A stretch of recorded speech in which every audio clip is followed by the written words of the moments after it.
नमो विष्णुपादाय कृष्णप्रेष्ठाय भूतले श्रीमते भक्तिवेदान्तस्वामिन्निति नामिने नमस्ते सारस्वते देवे गौरवाणी प्रचारिणे निर्विशेषा शून्यवादी पाश्चात्यदेशतारिणे श्रीकृष्ण चैतन्य प्रभु नित्यानंद श्री अद्वैत गदाधर श्रीवासादि गौरभक्तवृंद हरे कृष्णा कृष्ण कृष्ण हरे हरे हरे राम राम राम हरे हरे.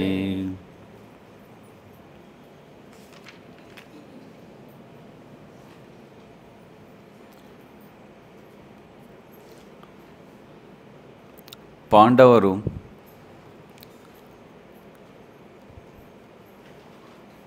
ವನವಾಸ ಮಾಡಬೇಕಾದ್ರೆ ಅವರಿಗೆ ಒಟ್ಟು 13 ವರ್ಷ ಕಾಡಿಗೆ ಹೋಗಿರಬೇಕಿತ್ತು. ಅದರಲ್ಲಿ 12 ವರ್ಷ ಅವರೊಂದು ವನವಾಸ ಮಾಡಿ 13ನೇ ವರ್ಷ ಇನ್ಕಾಗ್ನಿಟೋ ಏನಂತಾರೆ ಕನ್ನಡದಲ್ಲಿ ಅಜ್ಞಾತವಾಸ ಮಾಡಬೇಕಂತ ಷರತ್ತಿರುತ್ತೆ. ಆಗ ಈ ಒಂದು 13ನೇ ವರ್ಷ ಬಂದಮೇಲೆ ಅವ್ರಿಗೆ ಎಲ್ಲಾದರೂ ಹೋಗಿ ನಾವು ಸೇರ್ಕೋಬೇಕು, ಯಾರಿಗೂ ಗೊತ್ತಾಗಬಾರ್ದು ಅನ್ನೋ ಒಂದು ಉದ್ದೇಶದಿಂದ ರಾಜ ವಿರಾಟ ಒಂದು ಕಿಂಗ್ಡಮ್ಗೆ ಹೋಗಿ ಅಲ್ಲಿರ್ತಕ್ಕಂಥ ರಾಜನ ಮನೆಯಲ್ಲಿ ಒಬ್ಬ ಸೇವಕರಾಗಿ ಸೇವೆ ಸಲ್ಲಿಸ್ತಾ ಇರ್ತಾರೆ. ಬೇರೆ ಬೇರೆ ಒಂದು ಸೇವೆಗಳು ಮಾಡ್ತಾ ಇರ್ತಾರೆ. ಅದರಲ್ಲಿ ಅರ್ಜುನ ಒಬ್ಬ ನರ್ತಕಳಾಗಿ ಎಲ್ರಿಗೂ ಕಲಿಸ್ಕೊಡೋದು ಹೇಗೆ ಡ್ಯಾನ್ಸ್ ಮಾಡಬೇಕು ಅಂತ. ಯಾಕೆ ಅರ್ಜುನಿಗೆ ಈ ಒಂದು ಸೇವೆ ಸಿಕ್ತು?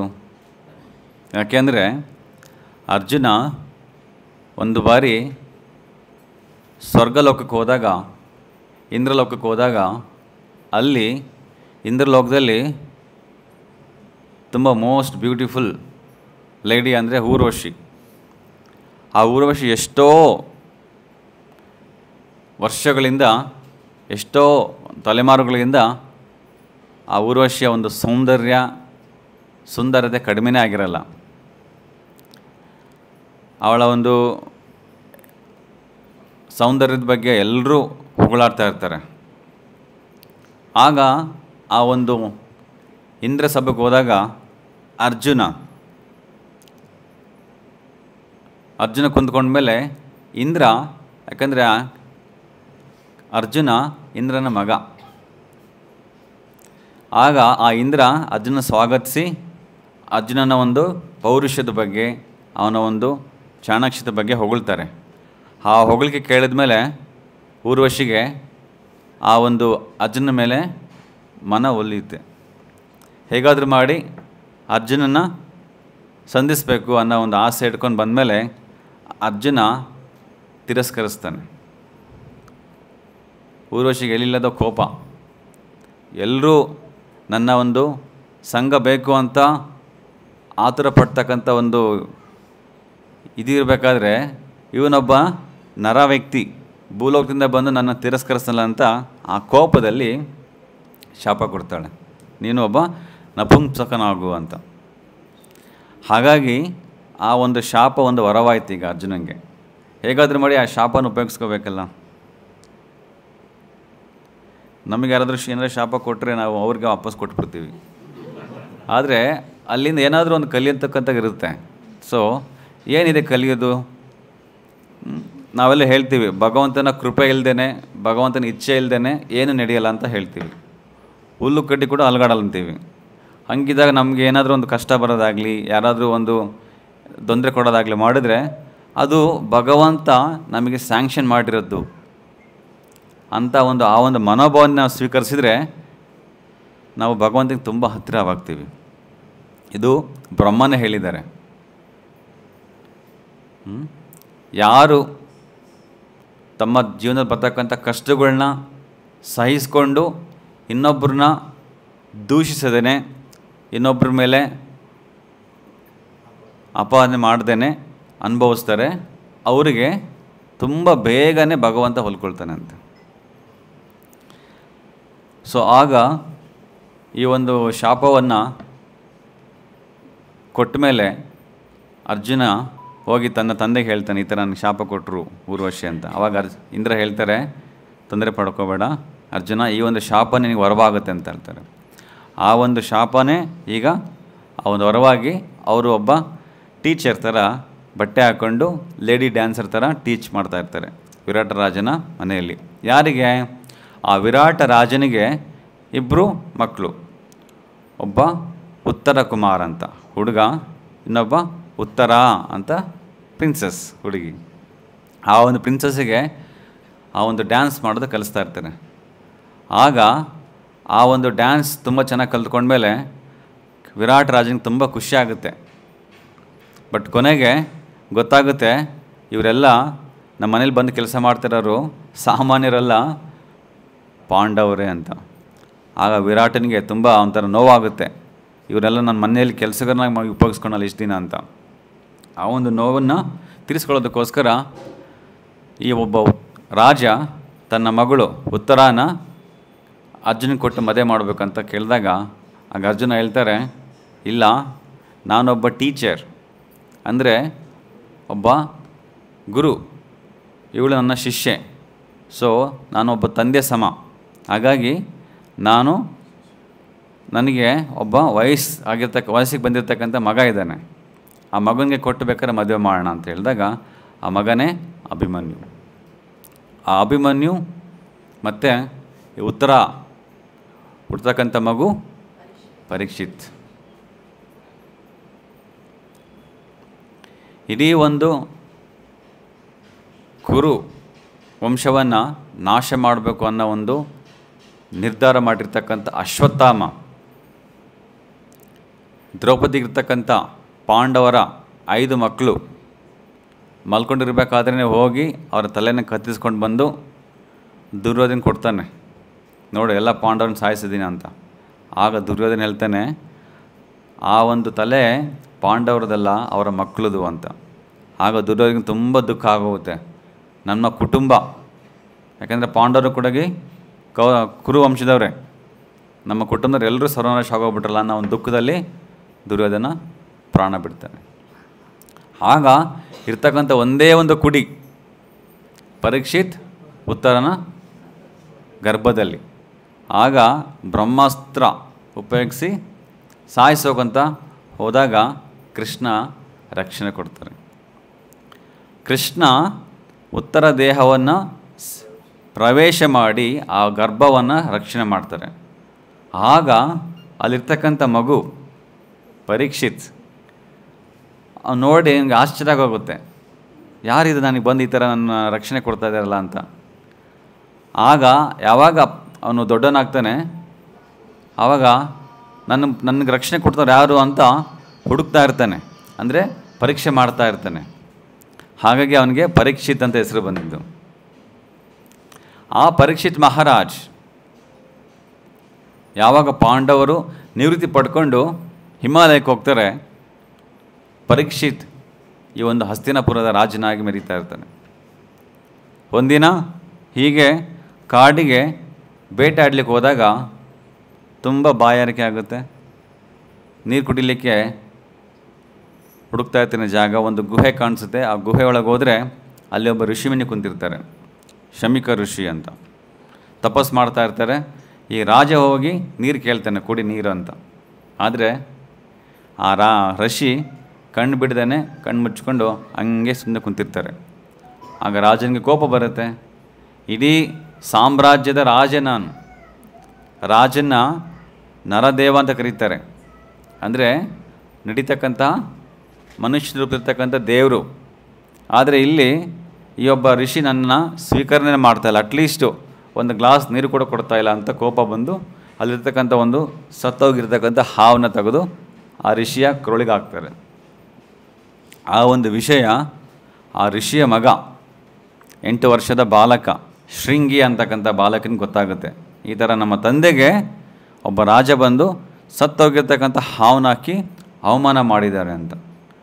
ಆಗ ಆ ಶೃಂಗಿ ಒಬ್ಬ ಬ್ರಾಹ್ಮಣನ ಮಗ ಎಲ್ಲ ಒಂದು ಮಂತ್ರಗಳನ್ನ ತಿಳ್ಕೊಂಡಿರ್ತಕ್ಕಂತಹ ಆ ಒಂದು ಬ್ರಾಹ್ಮಣನ ಮಗ ನೀರನ್ನು ಮುಟ್ಬಿಟ್ಟು ಶಾಪ ಕೊಟ್ಬಿಡ್ತಾನೆ. ಏನು ಶಾಪ ಅಂದರೆ, ಈ ಒಂದು ರಾಜ ಇಷ್ಟೊಂದು ಅಹಂಕಾರದಲ್ಲಿ ಬಂದು ನಮ್ಮ ತಂದೆಗೆ ಈ ಥರ ಒಂದು ಹಾವನ್ನು ಹಾಕಿದಾರಲ್ಲ, ಅದೇ ಹಾವು ಬಂದು 7 ದಿನದಲ್ಲಿ ಅವನ್ನ ಸಾಯಿಸುತ್ತೆ, ಕಚ್ಚುತ್ತೆ ಅಂತ ಶಾಪ ಕೊಟ್ಬಿಡ್ತಾರೆ.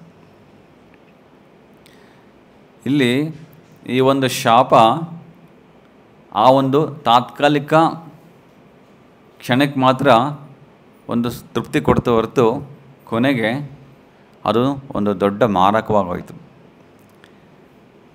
ಫಸ್ಟ್ ಟೈಮ್ ಹಿಸ್ಟ್ರಿಯಲ್ಲಿ ಒಬ್ಬ ಬ್ರಾಹ್ಮಣ ತನ್ನಲ್ಲಿರ್ತಕ್ಕಂತಹ ಒಂದು ಶಕ್ತಿ, ಸ್ಪಿರಿಚುವಲ್ ಎನರ್ಜಿ, ಅದನ್ನು ಮಿಸ್ಯೂಸ್ ಮಾಡಿಕೊಟ್ಟಿರ್ತಕ್ಕಂಥದ್ದು ಶೃಂಗಿ.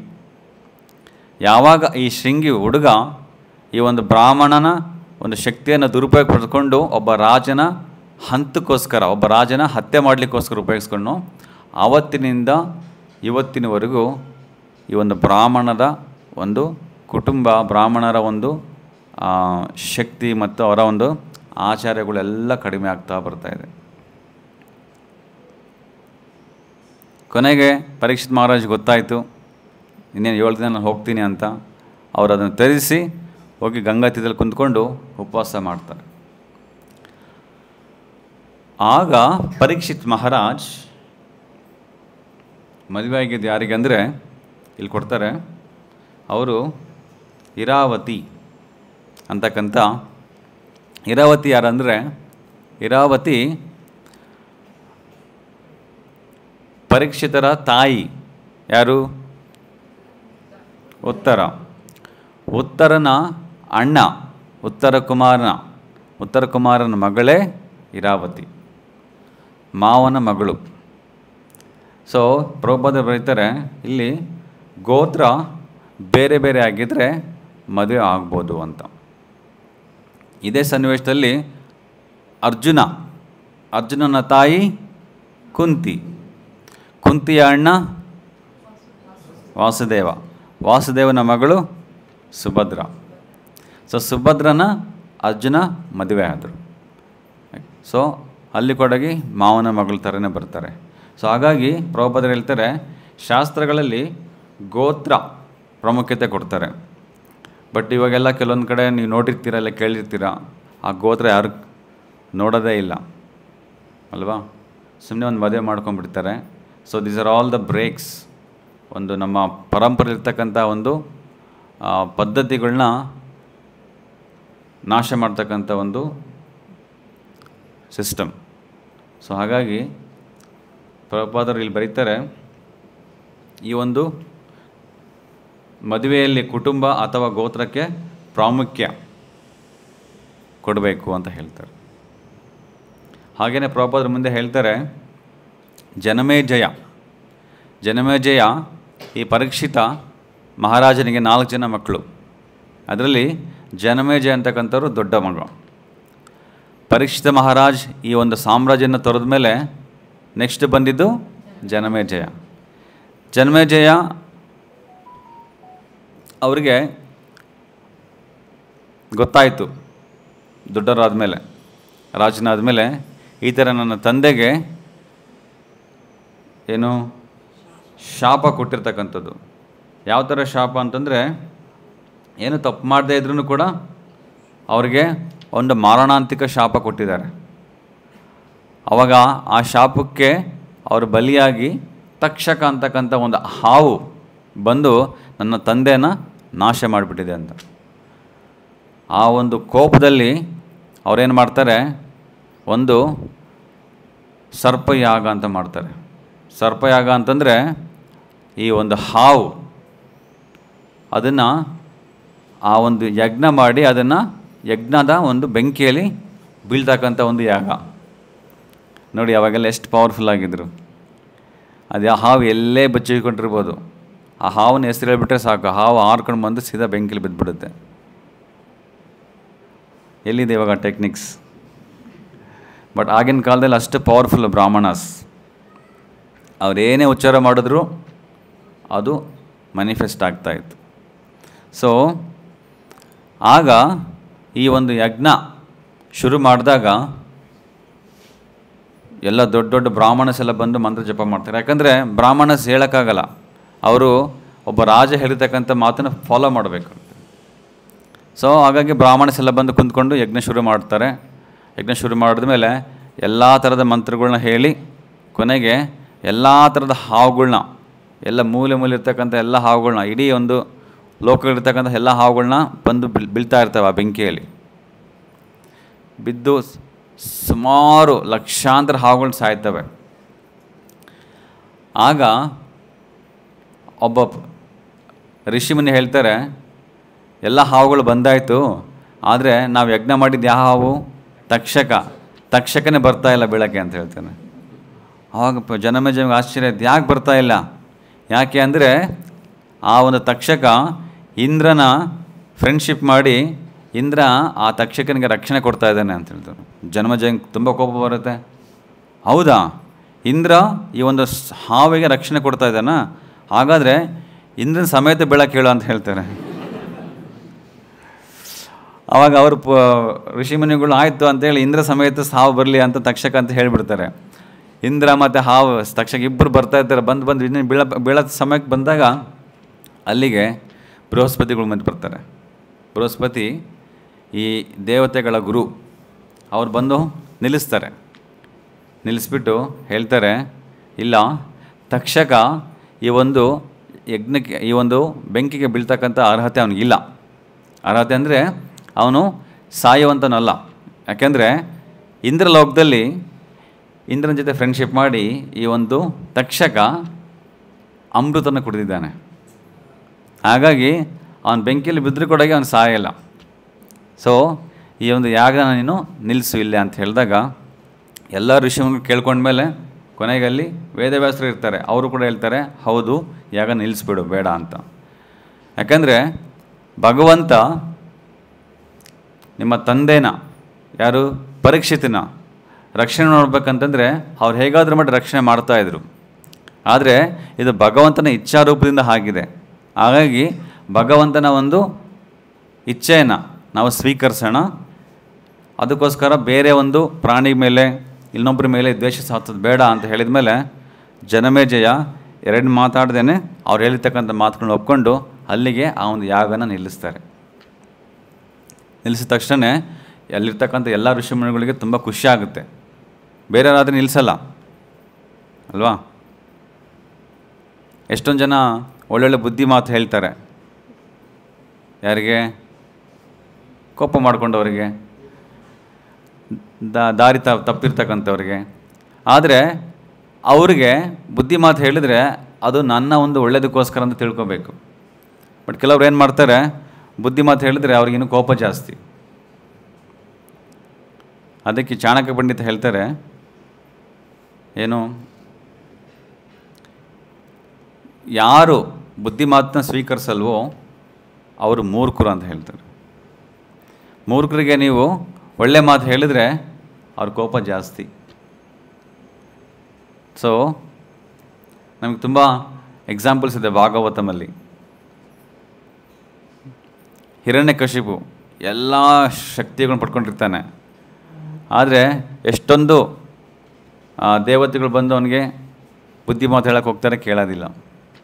ಅದೇ ಪ್ರಕಾರನೇ ರಾವಣ ತನ್ನ ತಮ್ಮ, ತನ್ನ ಮಗ, ತನ್ನ ಹೆಂಡತಿ ಎಲ್ಲರೂ ಬಂದು ಕೇಳ್ಕೊಳ್ತಾರೆ, ನಿನ್ನ ಹತ್ರ ಆಲ್ರೆಡಿ ಇಷ್ಟೊಂದು ಜನ ರಾಣಿ ಅಂದಿರ್ತಾರೆ, ಯಾಕೆ ಆ ಒಬ್ಬಗೋಸ್ಕರ ನೀನು ಮಾಡಬೇಕಂದಾಗ ಅವನು ಕೇಳೋದೇ ಇಲ್ಲ.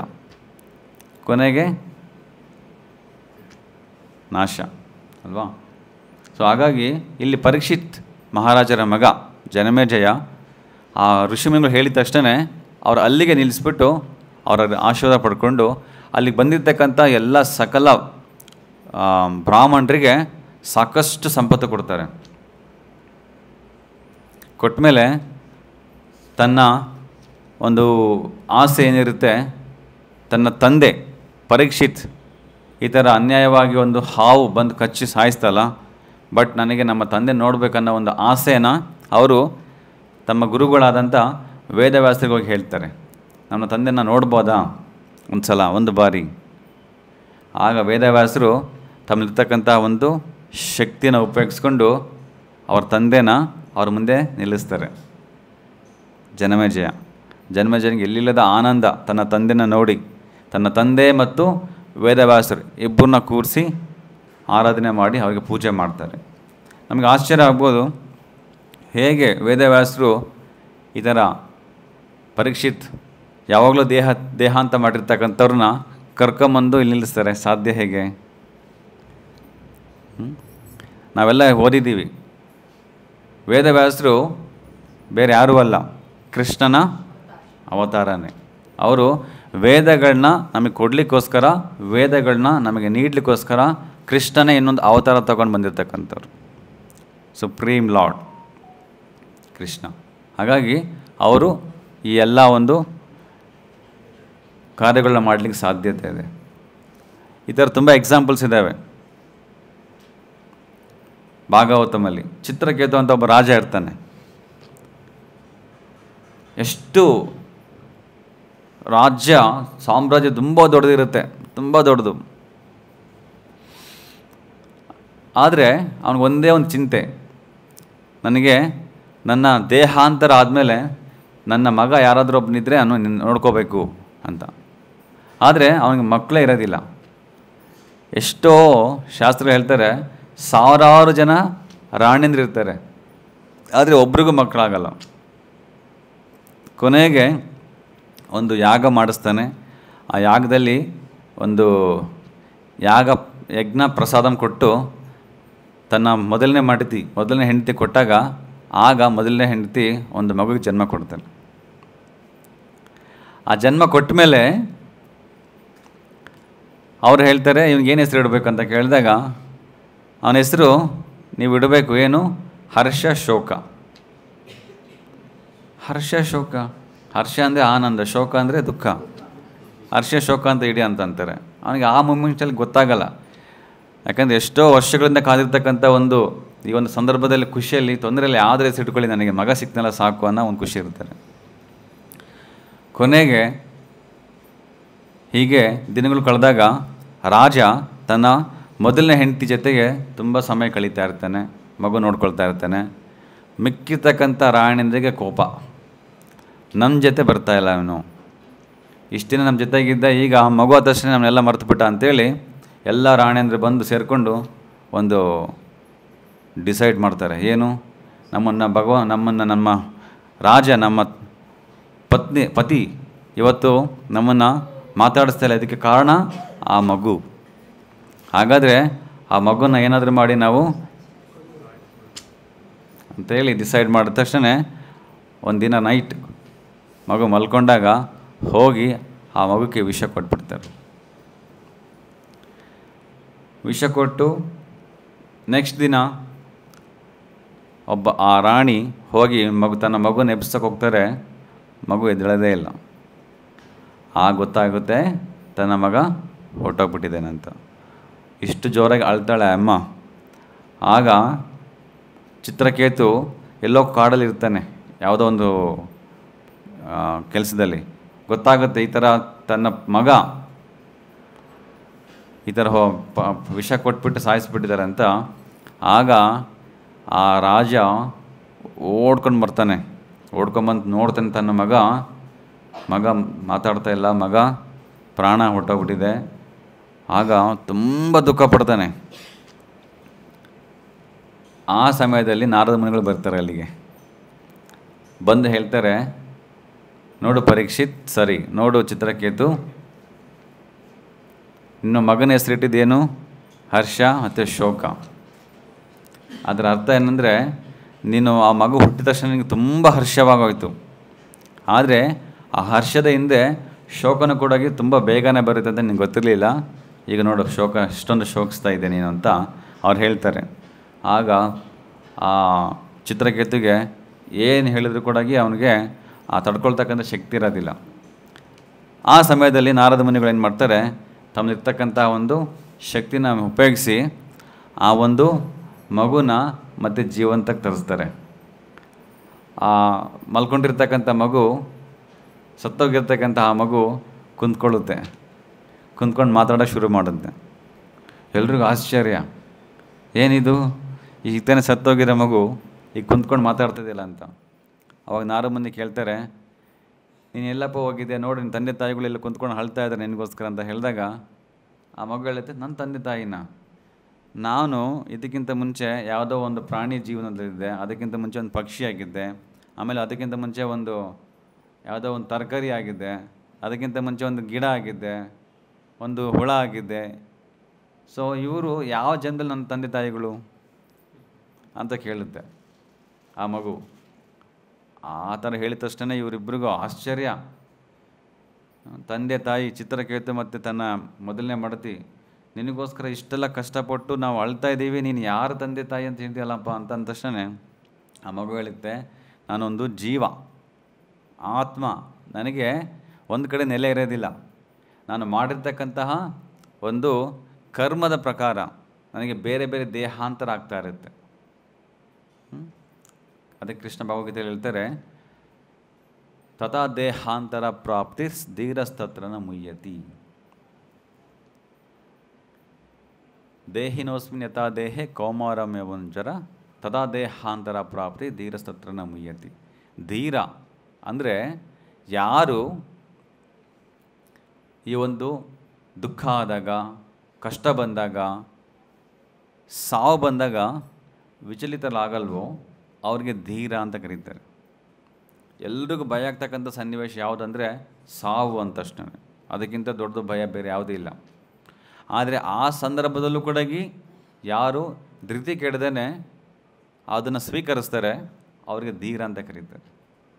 ಆದರೆ ಅದು ಸ್ವೀಕರಿಸಲಿಕ್ಕೆ ನಮಗೆ ಜ್ಞಾನ ಇರಬೇಕು. ಏನು ಜ್ಞಾನ? ನನಗೆ ಸಾವು ಬಂದರೂ ಕೂಡ ನನಗೆ ಈ ದೇಹಕ್ಕೆ ಮಾತ್ರ ಸಾವಿದೆ, ಆದರೆ ನನ್ನ ಆತ್ಮ ಇನ್ನೊಂದು ದೇಹಕ್ಕೆ ಹೋಗ್ತಾ ಇದೆ. ಆ ಒಂದು ಜ್ಞಾನ ಇದ್ದರೆ ಮಾತ್ರ ನಾವು ಖುಷಿ ಪಡ್ತೀವಿ. ಈಗ ನೀವು ಯಾವುದೋ ಒಂದು ಮನೆ ಕಟ್ಟಿರ್ತಾರೆ ಅಂದ್ಕೊಳ್ಳಿ, 2 ಮನೆ ಇದೆ ಅಂದ್ಕೊಳ್ಳಿ. ಸೊ ಬಂದುಬಿಟ್ಟು BBMP ಅವರು ನೀವು ಮನೆಯನ್ನು ಹೊಡೆದಾಕ್ಬಿಡ್ತಾರೆ. ಆಗ ಮನೆ ಇರ್ತಕ್ಕಂಥ ಎಲ್ಲ ಸಾಮಾನು ತೆಗೆದು ಇಲ್ಲಿಂದ ಬಿಟ್ಟು ಹೋಗ್ಬೇಕಂತ ಹೇಳ್ತಾರೆ. ನಿಮಗೆ ಅಷ್ಟು ಬೇಜಾರಾಗಲ್ಲ, ಯಾಕೆ ಇನ್ನೊಂದು ಮನೆ ಇದೆ. ಅದೇ ನಿಮ್ಗೆ ಮನೆಯೇ ಇಲ್ಲ ಅನ್ನೋ ಒಂದು ಇದಿದ್ದರೆ ತುಂಬ ದುಃಖ ಆಗೋಗ್ಬಿಡುತ್ತೆ, ಹೌದಾ? ಆದರೆ ಶಾಸ್ತ್ರಗಳು ನಮ್ಮನ್ನು ಅದನ್ನೇ ಪ್ರಿಪೇರ್ ಮಾಡ್ತಾ ಇದ್ದಾರೆ. ಏನು? ನಿಮಗೆ ದೇಹಾಂತರ, ಈ ಒಂದು ದೇಹ ಬಿಟ್ಟ ಮೇಲೆ ತುಂಬ ಅನೇಕ ದೇಹಗಳಿದ್ದಾವೆ. ನೀವು ಚೂಸ್ ಮಾಡ್ಬೋದು ಬೇಕಾದ್ರೆ ಯಾವ್ದು ಬೇಕಂತ. ಇವಾಗಲೇ ನೀವು ಡಿಸೈಡ್ ಮಾಡಿ ಯಾವ್ದು ಬೇಕು. ಈ ಒಂದು ದೇಹ ಬಿಟ್ಟ ನಂತರ ಕೆಲವೊಬ್ಬರಿಗೆ ಸಿಂಹ ಆಗಬೇಕು ಅಂತಂತಿರುತ್ತೆ. ಸಿಂಹ ಆಗಬೇಕಂದ್ರೆ ನೀನು ದಿನ ಮಾಂಸಕ್ಕೆ ತಿನ್ನಪ್ಪ, ಮಾರ್ಕೆಟ್ಗೆ ಹೋಗ್ಬಿಟ್ಟು ಚೆನ್ನಾಗಿ ಮಾಂಸ ತಿನ್ನು. ಆವಾಗ ಭಗವಂತ ಹೇಳ್ತಾನೆ, ಅಲ್ಲಪ್ಪ ಈ ಮನುಷ್ಯ ದೇಹ ಕೊಟ್ಟಿದ್ದು ಬೇರೆದಕ್ಕೋಸ್ಕರ, ನೀನು ಮಾಂಸ ತಿಂತಾ ಇದೀಯಾ, ಆಯಿತು ಒಂದು ಜನ್ಮ ಪೂರ್ತಿ ಮಾಂಸನೇ ತಿನ್ನೋ ಅಂತ ಒಂದು ಪ್ರಾಣಿ ದೇಹ ಕೊಟ್ಬಿಡ್ತಾರೆ. ಕೆಲವರು ತುಂಬ ನಿದ್ದೆ ಮಾಡಬೇಕಂತ ಆಸೆ ಇರುತ್ತೆ. ಆಯಿತು, ಸುಮ್ಮನೆ ಈ ಮಾನವ ಜನ್ಮ ಕೊಟ್ಟಿದ್ದು ವ್ಯರ್ಥ ಆಯ್ತು, ನಿನಗೆ ನಿದ್ದೆ ಮಾಡೋದಲ್ಲ ಈ ದೇಹದಲ್ಲಿ ಅಂಥೇಳಿ ಒಂದು ಪೋಲರ್ ಬಿಯರ್ ಅಂತ ಮಾಡ್ಬಿಡ್ತಾರೆ. ಅದು 6 ತಿಂಗಳು ಮಲ್ಕೊಂಬಿಡುತ್ತೆ. ಇಲ್ಲಾಂದರೆ ಒಂದು ಗೂಬೆ ಹಗಲೊತ್ತಲ್ಲಿ ಕೂಡ ನಿದ್ದೆ ಹೊಡಿತಾ ಇರುತ್ತೆ, ರಾತ್ರಿಲಿ ಮಾತ್ರ ಸ್ವಲ್ಪ ಆ್ಯಕ್ಟಿವ್ ಇರುತ್ತೆ. ಸೊ ಆ ಥರ ಯಾವ ದೇಹನಾದ್ರು ಪಡ್ಕೋಬೋದು. ಆದರೆ ನಾವು ಜ್ಞಾನ ಪಡ್ಕೊಂಡ್ಮೇಲೆ ನಾವು ಈ ಥರ ಇರ್ತಕ್ಕಂಥ 84 ಲಕ್ಷ ಜೀವರಾಶಿಗಳನ್ನ ನಾವು ಬಯಸಬಾರ್ದು. ಮತ್ತೇನು ಬಯಸಬೇಕು? ಕೃಷ್ಣ ಹೇಳ್ತಾರೆ ಭಗವದ್ಗೀತೆಯಲ್ಲಿ, ತ್ಯಕ್ತ್ವಾ ದೇಹಂ ಪುನರ್ಜನ್ಮ ನೈತಿ ಮಾಮೇತಿ ಅರ್ಜುನ. ಅರ್ಜುನ, ಈ ದೇಹ ಬಿಟ್ಟ ಮೇಲೆ ಇನ್ನೊಂದು ದೇಹ ಗ್ಯಾರಂಟಿ. ಆದರೆ ನಿನಗೆ ಆ ದೇಹ ಬೇರೆ ಬೇಡ ಯಾವುದು ಅಂದರೆ ಕೊನೆಗೆ ನೀನು ಇರ್ತಕ್ಕಂಥ ಒಂದೇ ಒಂದು ಆಪ್ಷನು, ನನ್ನ ದೇಹ ನೀವು ಪಡ್ಕೋಬೇಕು. ಕೃಷ್ಣನ ದೇಹ ಸತ್ ಚಿತ್ ಆನಂದದಿಂದ ಮಾಡಿರ್ತಕ್ಕಂಥ ಭಗವಂತನ ದೇಹ. ಆ ಒಂದು ದೇಹ ಕೃಷ್ಣ ಹೇಳ್ತಾನೆ, ಯಾರು ನನ್ನನ್ನು ಸ್ಮರಣೆ ಮಾಡಿ, ನನ್ನ ಒಂದು ಲೀಲೆಗಳನ್ನ ಅರ್ಥ ಮಾಡಿಕೊಂಡು, ನನ್ನ ನಾಮಸ್ಮರಣೆ ಮಾಡಿ, ನನ್ನ ಧ್ಯಾನ ಮಾಡಿ, ನನ್ನ ಸೇವೆ ಮಾಡ್ತಾರೋ ಅವರಿಗೆ ತ್ಯಕ್ತ್ವಾ ದೇಹ ಪುನರ್ಜನ್ಮನೇತಿ ಮಾಮೇತಿ. ಈ ದೇಹ ಬಿಟ್ಟ ಮೇಲೆ ಮತ್ತೊಂದು ಜನ್ಮ ಇರೋದೇ ಇಲ್ಲ ಅವ್ರಿಗೆ. ಏನಾಗುತ್ತೆ? ಮಾಮುಪೇತಿ, they will come to me, ನನ್ನ ಬಳಿಗೆ ಬರ್ತಾರೆ, ಕೃಷ್ಣ ಪ್ರಾಮಿಸ್ ಮಾಡ್ತಾರೆ. ಆ ಒಂದು ಜ್ಞಾನ ಇದ್ದರೆ ಮಾತ್ರ ನಿಮಗೆ ಧೀರ ಅಂತ ಕರೀತಾರೆ. ಇಲ್ಲಾಂದರೆ ಅಧೀರ, ಎಲ್ಲದಕ್ಕೂ ಭಯದಲ್ಲಿ ಬದುಕ್ತಕ್ಕಂಥವ್ರು. ಭಕ್ತರಿಗೆ ಆ ಒಂದು ಶಕ್ತಿ ಇರುತ್ತೆ, ಭಕ್ತರಿಗೆ ಆ ಒಂದು ಜ್ಞಾನ ಇರುತ್ತೆ.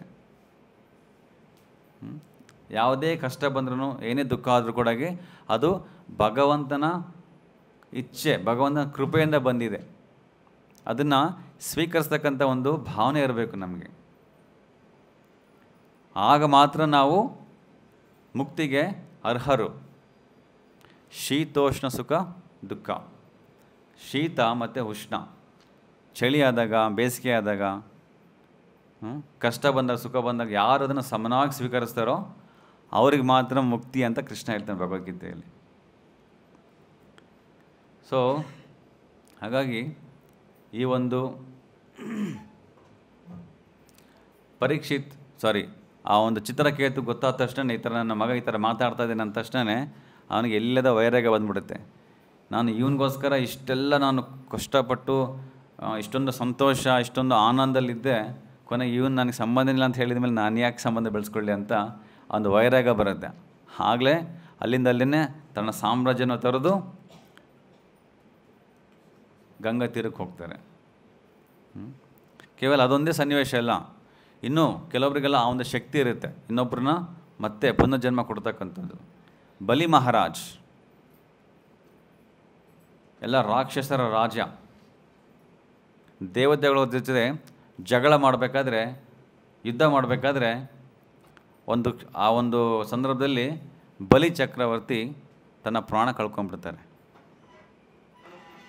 ಆ ಕಳ್ಕೊಂಡಿರ್ತಕ್ಕಂಥ ಪ್ರಾಣದ ದೇಹವನ್ನು ತಗೊಂಬಂದು ಶುಕ್ರಾಚಾರ್ಯರು, ರಾಕ್ಷಸರ ಗುರು, ಅವ್ರ ಮುಂದೆ ಇಟ್ಟಾಗ ಈ ಶುಕ್ರಾಚಾರ್ಯರಿಗೆ ಮೃತ್ಯು ಸಂಜೀವನ ಅಂತಕ್ಕಂಥ ಒಂದು ಜ್ಞಾನ ಇರುತ್ತೆ. ಆ ಒಂದು ಮಂತ್ರಗಳನ್ನ ಹೇಳಿ ಆ ಸತ್ತೋಗಿರ್ತಕ್ಕಂತಹ ಬಲಿ ಚಕ್ರವರ್ತಿ ದೇಹಕ್ಕೆ ಪುನರ್ಜನ್ಮ ನೀಡ್ತಾರೆ. ಆಗ ಆ ಒಂದು ಜನ್ಮ ನೀಡಿದ ತಕ್ಷಣ ಬಲಿ ಆ ಒಂದು ಶುಕ್ರಾಚಾರ್ಯರವರಿಗೆ ಋಣವಾಗಿ ಅವರ ಸೇವೆ ಮಾಡಲಿಕ್ಕೆ ನಿಂತ್ಕೊಳ್ತಾರೆ.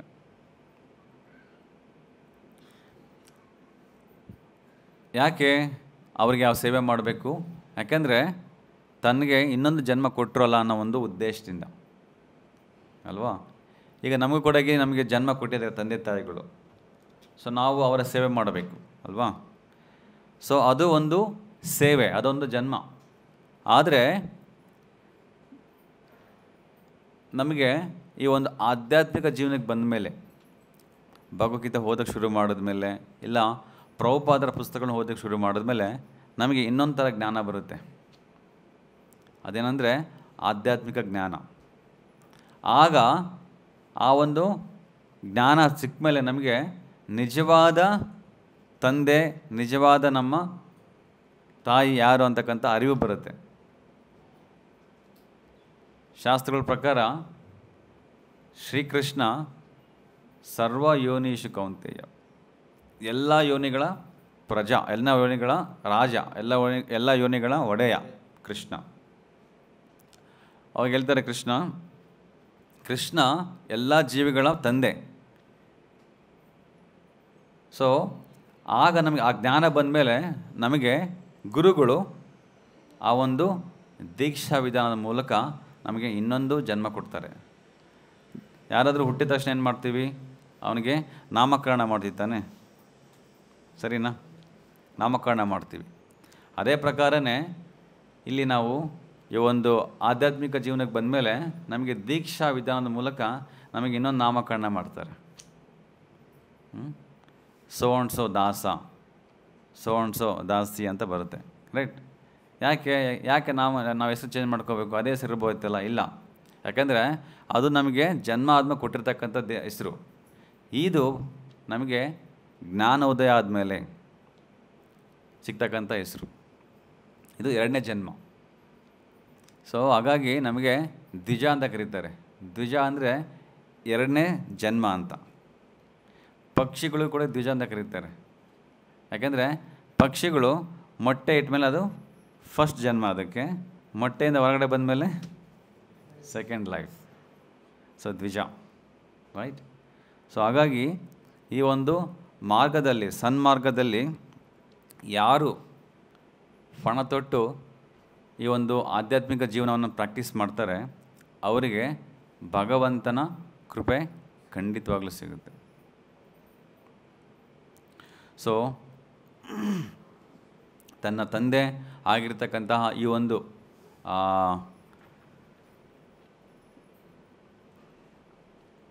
ದಕ್ಷಕನ ಒಂದು ಶಾಪದಿಂದ ತುತ್ತಾಗಿರ್ತಕ್ಕಂಥ ಪರೀಕ್ಷಿತ್ ಅವ್ರನ್ನ ನೋಡಬೇಕಂತ ಆಸೆ ಪಟ್ಟ ಮೇಲೆ ವೇದವ್ಯಾಸರು ಅವರ ಮುಂದೆ ತಗೊಂಬಂದು ನಿಲ್ಲಿಸ್ತಾರೆ ತನ್ನ ತಂದೆಯನ್ನು. ಸೊ ಈ ಥರ ತುಂಬ ವಿಷಯಗಳನ್ನ ಶಾಸ್ತ್ರಗಳು ನಮಗೆ ಕೊಡ್ತಾರೆ. ಸೊ ನಾವು ಕೂಡ ಹೇಗೆ ನಮಗೂ ಕೂಡ ಇದೊಂದು ಸೆಕೆಂಡ್ ಜನ್ಮ ಅಂತ ಅಂದ್ಕೋಬೇಕು. ಯಾಕಂದರೆ ನಾವು ಕೂಡ ಎಷ್ಟೋ ಏನೇನೋ ಕೆಲಸಗಳು ಮಾಡ್ತಾಯಿದ್ದೀವಿ, ಆದರೆ ಇವತ್ತು ಒಂದು ಪ್ರಭುಪಾದರ ಮೂಲಕ ನಾವು ಆ ಒಂದು ಭಗವದ್ಗೀತೆ ಓದೋದ್ರ ಮೂಲಕ ಆಗಲಿ ಇಲ್ಲ ಯಾವುದೋ ಒಬ್ಬರು ಭಕ್ತರ ಮೂಲಕ ನಮಗೆ ಈ ಒಂದು ಸಂಘ ಸಿಕ್ಕಿದೆ, ಸತ್ಸಂಗ. ಕರೆಕ್ಟ್. ಸೊ ಈ ಸಂಘವನ್ನು ನಾವು ಇನ್ನೂ ಹೇಗೆ ಹೆಚ್ಚು ಅದನ್ನು ಮುಂದೆ ತಗೊಂಡು ಹೋಗ್ಬೇಕಂತಕ್ಕಂಥ ನಾವು ಯೋಚನೆ ಮಾಡಬೇಕು.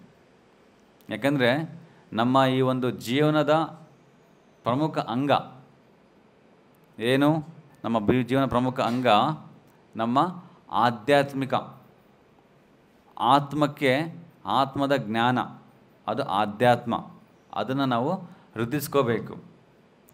ನಾವು ಏನೇ ಜ್ಞಾನ ಪಡ್ಕೊಂಡ್ರೂ ಕೂಡ ಆ ಜ್ಞಾನ ಕೇವಲ ಈ ಒಂದು ದೇಹಕ್ಕೆ ಮಾತ್ರ ಸೀಮಿತ. ಆದರೆ ಆಧ್ಯಾತ್ಮ ಅಂತಕ್ಕಂಥದ್ದು ಅದು ಆತ್ಮಕ್ಕೆ.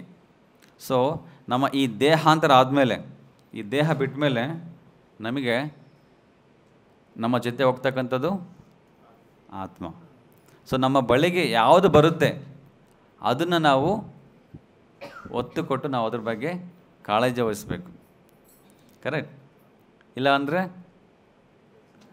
ಶ್ರಮ ಏವಹಿ ಕೇವಲಂ, ನಾವು ಎಷ್ಟೇ ಕಷ್ಟಪಟ್ಟು ಮಾಡಿದ್ರು ಕೂಡ ಕೊನೆಗೆ ನಮಗೆ ಸಿಗೋದೇ ಇಲ್ಲ. ಕರೆಕ್ಟ್. ಸೊ ಹೀಗೆ ಒಬ್ಬರು ನಮ್ಮ ದೇವಸ್ಥಾನಕ್ಕೆ ಡೊನೇಷನ್ ಕೊಡ್ತೀನಿ ಬನ್ನಿ ಅಂತ ಕರೆದ್ರು. ನಾವು ಹೋದ್ವಿ, ಹೋಗಿ ಮೀಟ್ ಮಾಡಿದ್ವಿ. ಸ್ವಲ್ಪ ಡೊನೇಷನ್ ಕೊಟ್ಟರು. ಹೇಳಿದ್ವಿ ನಮ್ಮ ದೇವಸ್ಥಾನ ತುಂಬ ದೊಡ್ಡದಿದೆ, ನೀವು ಕೊಟ್ಟಿರ್ತಕ್ಕಂಥ ಡೊನೇಷನಲ್ಲಿ ಏನೂ ಆಗೋಲ್ಲ, ಸ್ವಲ್ಪ ಜಾಸ್ತಿ ದೊಡ್ಡ ಮನಸ್ಸು ಮಾಡಿ ಅಂತಂದ್ವಿ. ಇಲ್ಲ ನಾನು ಇನ್ನೊಂದು ಮನೆ ಕಟ್ಟಬೇಕು, ಆ ಮನೆ ಕಟ್ಟಿದ ಮೇಲೆ ನೋಡೋಣ, ಏನಾದ್ರು ಮಿಕ್ಕಿದ್ರೆ ಕೊಡ್ತೀನಿ ಅಂತ ಹೇಳಿದ್ರು. ಆಯಿತು, ಅದನ್ನು ಮನೆ ಕಟ್ಬೋದು, ನನ್ನ ಜೀವನದ ಒಂದು ಗುರಿ, ಆಸೆ ಅದು ಅಂತ ಹೇಳಿದ್ರು. ಸೊ ಯಾವಾಗ ಕಟ್ತೀರಾ ಸರ್ ಅಂತ ಕೇಳಿದ್ವಿ. ನಾನು ರಿಟೈರ್ಡ್ ಆದಮೇಲೆ ತುಂಬ ದುಡ್ಡು ಬರುತ್ತೆ ನನಗೆ, ಆಗ ನಾನು ಕಟ್ತೀನಿ ಅಂತಂದರು. ಸೊ ಆಯಿತು, ಯಾವಾಗ ರಿಟೈರ್ಡ್ ಆಗ್ತೀರೋ ನಾವು ಸುಮ್ಮನೆ ಕಾಯ್ಕೊಂಡು ಕುಂತ್ಕೋಬೇಕಲ್ಲಪ್ಪ ಅಂತ ಕುಂತ್ವಿ. ಕೊನೆಗೆ ಒಂದು ರಿಟೈರ್ಡ್ ಆಗೋಯ್ತು. ಕೊನೆಗೆ ಮನೆ ಕಟ್ಟಿದ್ರು, ಗೃಹ ಪ್ರವೇಶ ಕರೆದ್ರು, ಹೋದ್ವಿ. ಸ್ವಾಮೀಜಿ ಹೇಗಿದೆ ಮನೆ ಅಂದರೆ, ಮನೆ ತುಂಬ ಚೆನ್ನಾಗಿದೆ, ಬೊಂಬಟ್ಟಾಗಿ ಕಟ್ಟಿದ್ದಾರೆ ಬಿಡಿ. ಎಷ್ಟು ಖರ್ಚು ಮಾಡಿದ್ರಿ?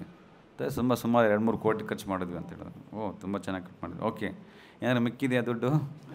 ಹೇಳಿದ್ರಲ್ಲ ಭಗವಂತನ ಸೇವೆ ಮಾಡ್ತೀವಿ ಅಂತ ಕೇಳಿದಾಗ, ಸ್ವಾಮೀಜಿ ಸ್ವಲ್ಪ ಮಿಕ್ಕಿದೆ, ಅದು ನನ್ನ ಮಗನ ಮದುವೆಗೆ ಸರಿ ಹೋಗುತ್ತೆ ಅಂತ ಹೇಳಿದ್ರು. ಹೌದಾ, ಆಯಿತು ಬಿಡಿ, ಇನ್ನೇನು ಮತ್ತೆ ನಿಮ್ಗೆ ಮೋಸ್ಟ್ಲಿ ಭಗವಂತನ ಸೇವೆ ಮಾಡೋ ಒಂದು ಆಸೆ ಇಲ್ಲ ಅನಿಸುತ್ತೆ. ಸೊ ಸ್ವಲ್ಪ ದಿನ ಆದಮೇಲೆ ಅವ್ರ ಮಗ ನನಗೆ ಫೋನ್ ಮಾಡಿದ್ರು. ಆವಾಗ ಫೋನ್ ರಿಸೀವ್ ಮಾಡಿದಾಗ ಕೇಳಿದಾಗ ಹೇಳಿದರು, ಈ ಥರ ನಮ್ಮ ತಂದೆ ತೀರ್ಕೊಂಡು ಹೋಗ್ಬಿಟ್ರು ಅಂತ ಹೇಳಿ. ಸೊ ಅವ್ರಿಗೆ ಈ ಒಂದು ಮನೆ ಕಟ್ಟಿ ಆ ಮನೆಯಲ್ಲಿ ಸುಖವಾಗಿ ಜೀವನ ಮಾಡಬೇಕಂತ ಆಸೆ ಇತ್ತು. ಆ ಮನೆ ಕಟ್ಟಿ ಕೇವಲ 8-9 ತಿಂಗಳಲ್ಲಿ ಅವ್ರಿಗೆ ಹೃದಯಾಘಾತ ಆಗೋಯಿತು. ಸೊ ಜನ ಅವರ ಒಂದು ಮನ ಇಚ್ಛೆಗೋಸ್ಕರ ಏನೇನೋ ಮಾಡ್ತಾ ಇರ್ತಾರೆ. ಆದರೆ ನಾವು ನಮ್ಮ ಶಾಸ್ತ್ರ ಕೊಟ್ಟಿರೋ ಪ್ರಕಾರ ಏನಂದರೆ, ನಮ್ಮ ಇಚ್ಛೆಗಳನ್ನ, ನಮ್ಮ ಆಸೆಗಳನ್ನ ಭಗವಂತ ಕೃಷ್ಣನ ಆಸೆಯ ಪ್ರಕಾರ ನಾವು ನಡೆಸ್ಕೋಬೇಕು. ನಮಗೇನೋ ತಿನ್ನೋಕೆ ಆಸೆ ಇರುತ್ತೆ, ಆದರೆ ಕೃಷ್ಣ ಹೇಳ್ತೇನೆ ನಾನು ಅದು ತಿನ್ನಬೇಡ, ನನ್ನ ಪ್ರಸಾದ ತಗೋ ಅಂತ ಹೇಳ್ತಾರೆ. ಕೃಷ್ಣ ನಿಮ್ಗೆ ತಿನ್ನಬೇಡ ಅಂತ ಎಲ್ಲಿ ಹೇಳಿಲ್ಲ. ಎಲ್ಲ ಹೇಳಿದ್ದಾರೆ ಉಪವಾಸ ಮಾಡಿ ಅಂತ.